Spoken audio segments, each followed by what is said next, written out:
이게 지구 문화사에서 나온 이 식품 분석에 대한 내용을 전반적인 걸 한번 설명을 하고 이론과 실험에 대해서 살펴보도록 하겠습니다. 챕터 1 실험 기초 지식, 챕터 2 일반 조작, 챕터 3 용량 분석, 다른 말로 부피 분석이라고 얘기하는 부분입니다.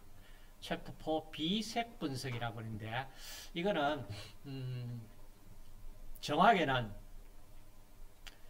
UV 비지블 스펙트로포토메터를 이용하는 일반적인, 요즘은 옛날에는 그 고도의 어떤 분해능을 가졌는 기기를 기기가 개발되기 전에 그냥 우리가 이 어떤 테스트 튜브 시험관에 넣어서 색깔을 정도 비교하는 정도, 이럴 때 사용한, 일단은 색깔을 이용한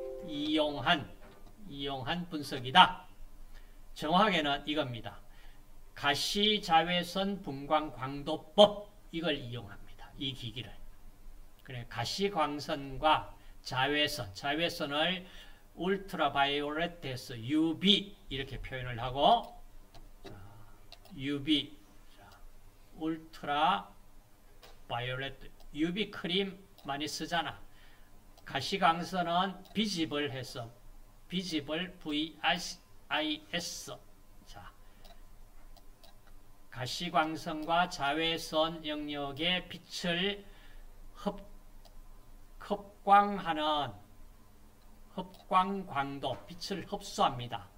분자 상태에서 빛을 흡수를 하는 그 흡광도, 파장, 그 다음 흡광도를 이용해서 분석하는 방법, 그 다음에 적외선이 흡수되는 적외선의 빛을 이용해서 분석하는 적외선 분광법, 그 다음 여러가지 기기 분석, 크로마토그래피를 이용을 하는데, 자, 기체 크로마토그래피가 있고요, 액체 크로마토그래피가 있는데, 액체 크로마토그래피는 액체는 잘 흘러가지를 않잖아요. 그래서 고압으로 압력을 주면서 액체를 흘려줍니다. 그래서 고속 액체 크로마토그래피, 하이 프레셔 리퀴드 크로마토그래피 약자입니다. HPLC. 그 다음 기체 크로마토그래피, 게스 크로마토그래피, GC, 게스 크로마토그래피. 그 다음에 GC 매스라고 하는 거는 이 검출기가 매스 스펙트럼을 이용한다. 자, 매스, 우리말로 질량 분석기입니다. 질량 분석기. 그 다음 핵자기 공명법이라는 뉴클리어 마그네틱 레조넌스, 약자로 NMR이라고 얘기를 하는데, 이거는 여러분들 아마 병원에 가서 MRI 찍는다고 그러는 그 의료기기 있죠. 그 의료기기가 화학에서 오래전부터 사용됐습니다. 그것이 바로 이 핵자기 공명 이용한 분석 방법입니다. 병원에서는 그 시그널을 영상 처리를 해서 영상으로 볼 수 있도록 이용하는 핵자기 공명법, 이런 방법을 이용을 해서 이제 식품 속에, 음식 속에 들어있는 우리가 필요로 하는 여러 가지 과학적인 데이터를 얻습니다. 자, 실험실 안전은 아주 기본이고, 자, 그 다음 길이 단위, 부피 단위, 무게 단위, 그 다음 단위와 관련된 접두어. 자, 여기. 자, 이거는 또 한번 본 부분입니다. 자, 10의 1성이 10의 1성, 10의 2성, 10의 3성 키로, 10의 3성 키로, 스몰 k입니다. 10의 6성 메가, 여기서부터는 라지 M, 10의 9성 기가바이트, 기가헤르츠 얘기하죠. 10의 12성 테라, 10의 15성 피코가 10의 18성 이 부분은 사실은 크게 우리가 아직까지 많이 쓰여지는 단위는 아닙니다. 그 다음, 자, 10의 10분의 1, 데카 그럽니다. 약자로 small d. 그 다음, 100분의 1. 100분의 1. 데카가 아니고, 여기서 끝나야 돼. 자, 10의 마이너스 1성, 대시. 자, 미스프린트네. 자, 10의 마이너스 1성 10분의 1 대시 데시리터 쓰지요. 대시 스몰 d 리터 라지 l 데시리터. 그 다음 100분의 1 센치메타 많이 쓰지요. 스몰입니다. 자, 여기에 10분의 1, 100분의 1, 자, 이거는 전부 소문자입니다. 대문자 없습니다.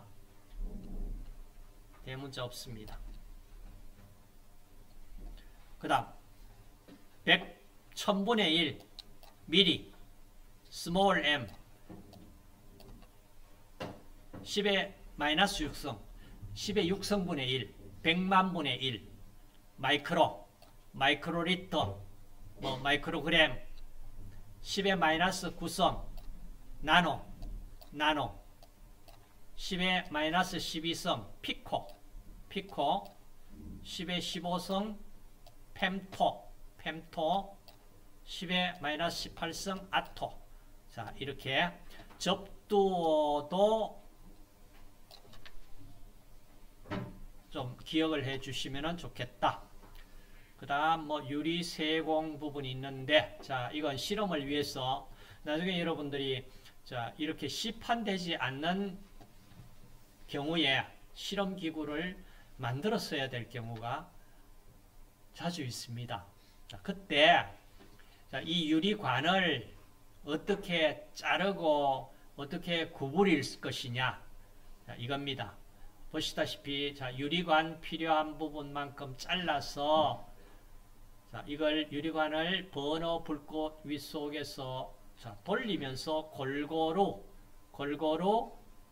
유리봉이 녹아지게 만들어야 됩니다. 자, 녹아지게 만들어서 불 속에서 꺾으면 절대로 좋은 작품이 안 만들어집니다. 자, 불 가에 끄집어내어서 식기 전에 바로 굽히면은 이와 같이 이 곡선 부분이 부드럽게 이렇게 만들어집니다. 부드럽게 만들어지지 않고 이 곡선 부위가 많이 각이 져 있다 이러면은 결국에는 이 유리관에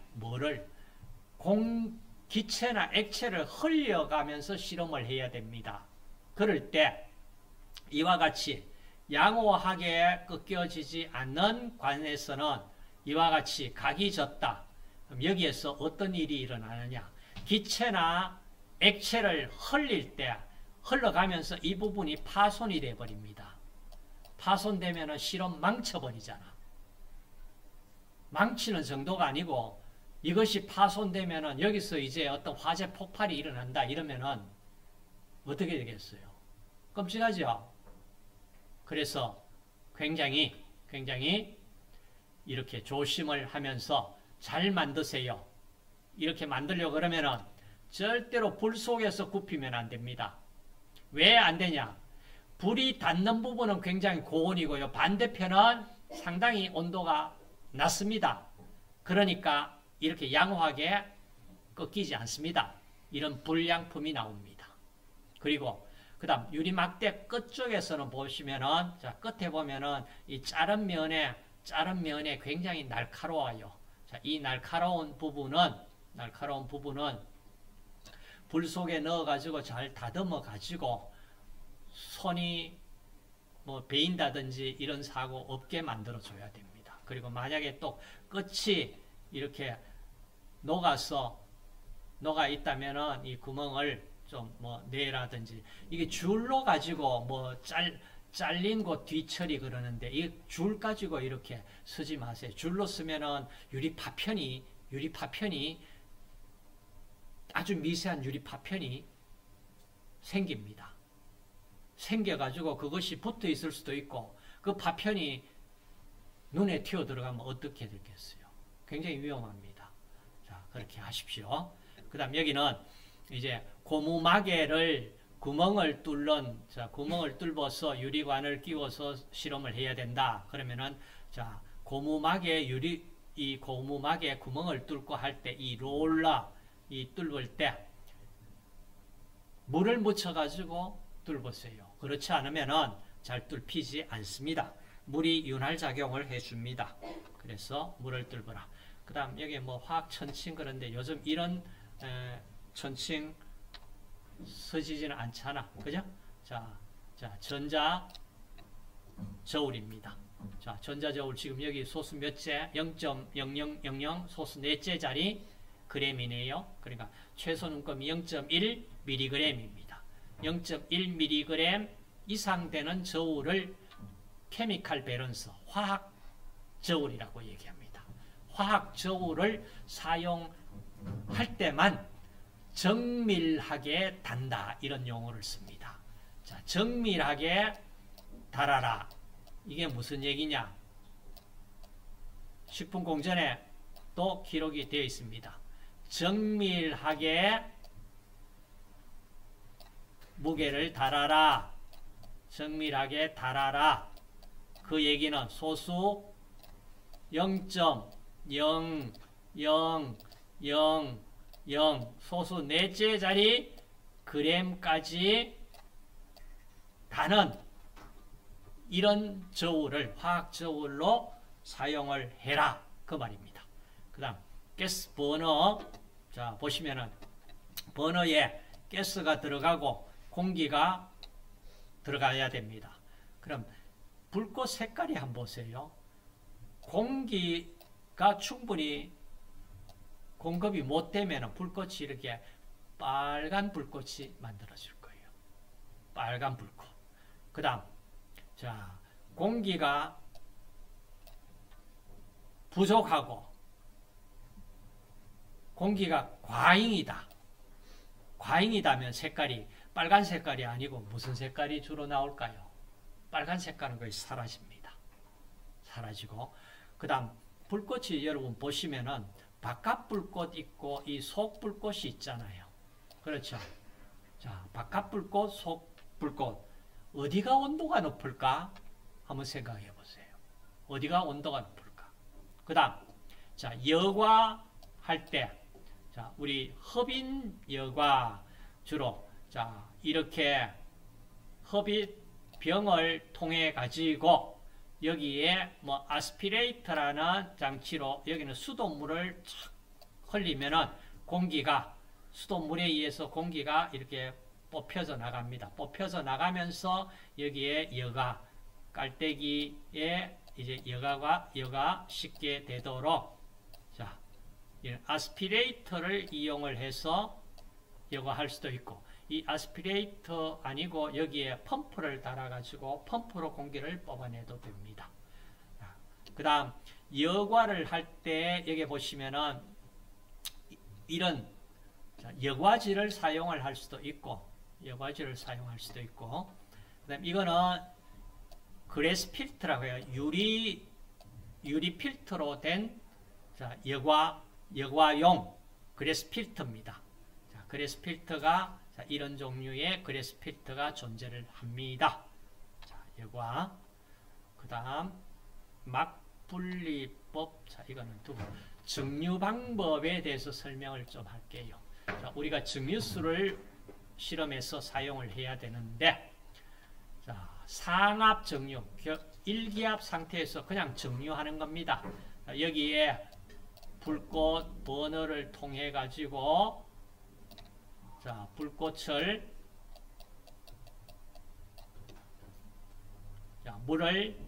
불꽃을 가하면은 끓는 점 이상에서 전기가 올라가서 이 전기를 냉각수, 자, 냉각수, 이거 먼저 거꾸로 되어 있네. 냉각수가 아래에서 냉각수가 들어가서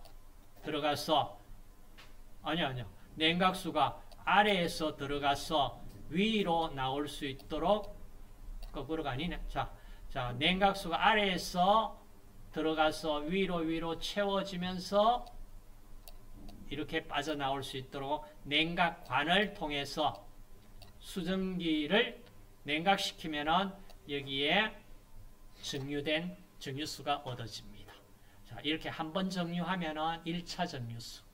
그 다음, 이걸 또 다시 두 번째, 세 번째, 이렇게 정류를 할 수도 있습니다. 그런데, 자, 여러 번 정류한다고, 물론 여러 번 정류할 수는 있겠지만, 그렇게 여러 번 정류한다는 거 쉽지가 않잖아요. 시간과 에너지가 많이 들어갑니다. 자, 그러면은, 낮은 온도에서 정류가 가능한 방법이 없겠느냐? 이것이 압력을 감압입니다. 미스 프린턴의 감압, 강압이 아니고 감압. 압력을 낮추면은 끓는 점도 낮아집니다. 자, 그래서 여기에 냉각수 흐르는 건 똑같아요. 자, 공기를 빼냅니다. 공기를 빼내어 주면은 여기에 공기가 부족합니다. 그러니까 1기압보다 더 낮은 압력에서 여러분 높은 산에 올라가면 밥이 잘 안 되잖아. 왜 잘 안 되냐? 1기압 상태에서 100도씨 되면은 물이 끓어서 밥이 잘 되는데 높은 산에 올라가면 1기압이 안 돼. 1기압보다 낮아. 그러면은 물이 100도씨 되기 전에 끓어서 달아나 버립니다. 그래서 밥이 잘 안 돼요. 그러면 확실한 방법은 압력밥솥 들고 산 위에 올라가면 가장 좋지. 그럼 그게 안 된다면 적어도 수증기가 빠져나가는 압을 줄이기 위해서 위에 돌을 얹든지 뭐 얹어서 이제 해야 되겠죠. 근데 여기에는 압력을 낮추니까 끓는 점도 낮아지기 때문에 낮은 온도에서 정류가 됩니다. 자, 그걸 지금 감압 정류, 압력을 낮춰서 낮은 온도에서 정류할 수 있다. 자, 이 감압 정류 방법이 있습니다.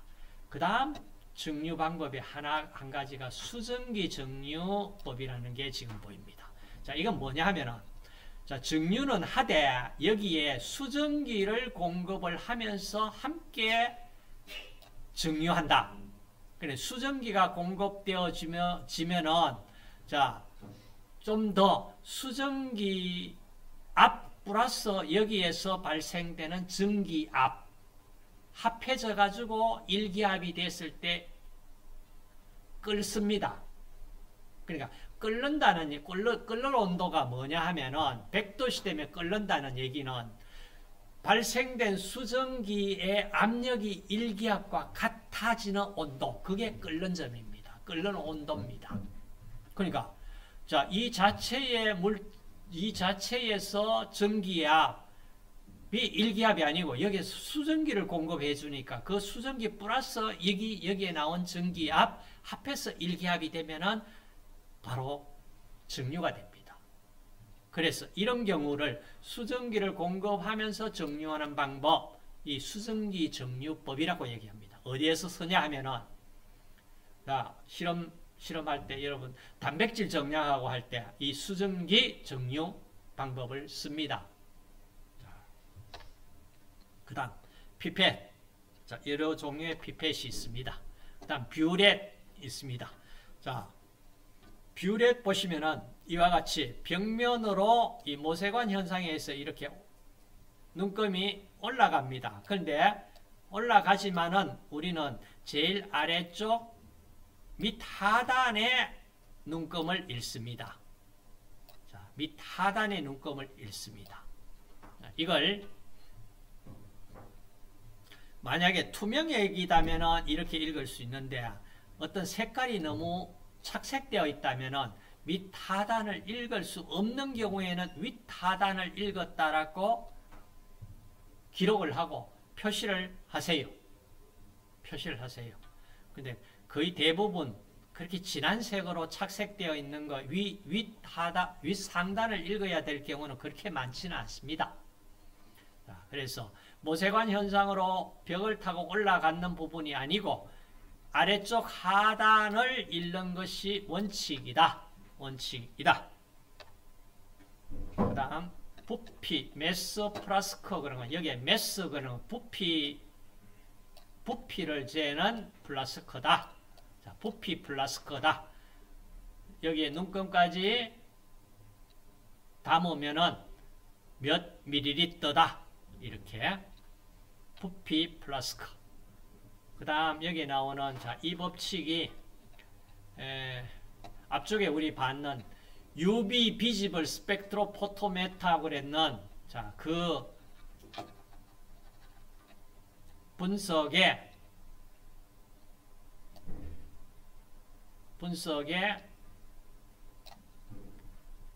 이용되는 법칙입니다. 자, 램버트하고 비어의 비어 램버트 법칙이다. 자, 이렇게 되어 있는데 식을 갖다가 안 적어놨다. 자, 시료 농도를 C라고, 그 다음 L은 시료 용액 두께, I는 투과강 세기, I0 입사광의 세기. 자, 여기에서 흡광도라는 값을 정의를 해줘야 됩니다. 자, 업소번스 흡광도를 정의를 할게요. 자, 흡광도는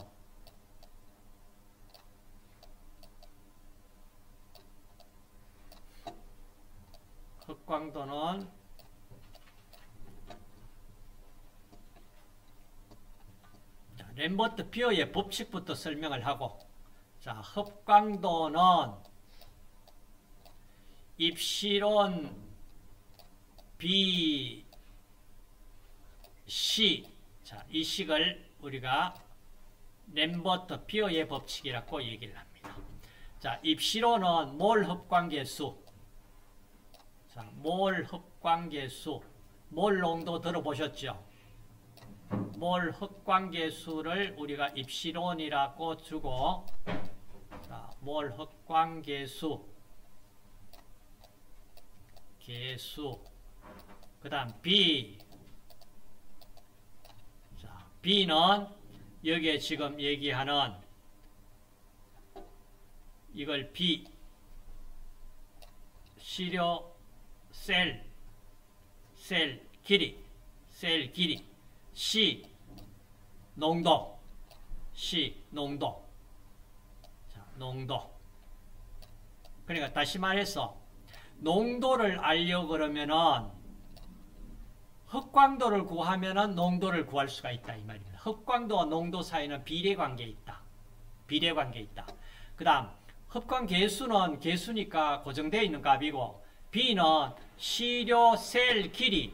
자, 시료 셀 길이, 이것이 대개 일반적으로 1cm 셀을 많이 사용합니다. 1cm 길이의 셀을 사용한다거나 비고정이 되어 있어요.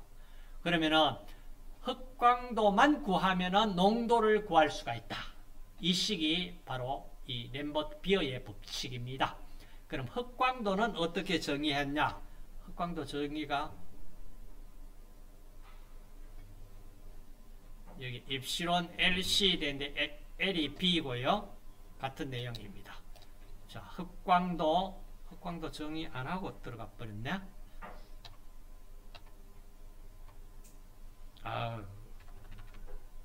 자, 흡광도는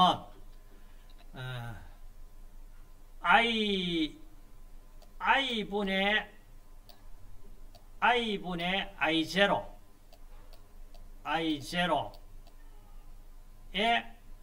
로그를 취한 값이 흡광도로 정의를 합니다. 자, 뭐씩 외우려고 그러죠. 외우지 마시고, 자, 흡광도와 농도 사이에는 비례관계가 있더라. 이것이 램버트 비어의 법칙이다. 자, 이 정도만 하고 넘어갈게요. 그러면은 이제 보세요. 표준시료를 이용을 해서 흑광도 표준시료 용액 농도별로 흑광도 값을 구해 놓습니다. 구해 놓고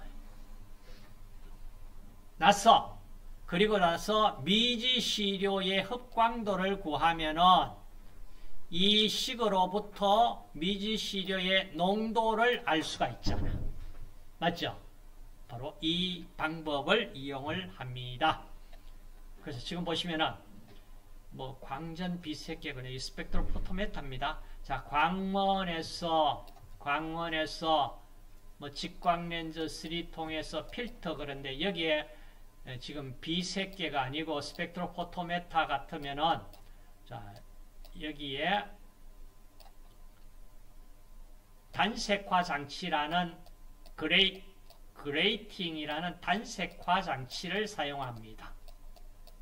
단색화 장치를 사용을 해서 기기가 만들어져 있어요. 그리고 단색화 장치를 거쳐서 나온 빛을 시료 셀에 쪼여주면은 그 쪼여주고 흑광도 값을 검출을 해내면 됩니다.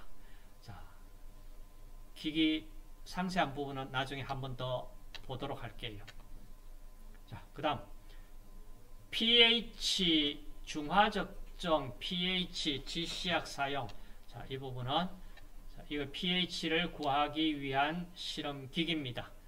자, 보시면은 자, pH 메타라고 이름을 부릅니다. 그러면 pH가 뭐냐를 우리가 정의를 해줘야 되잖아.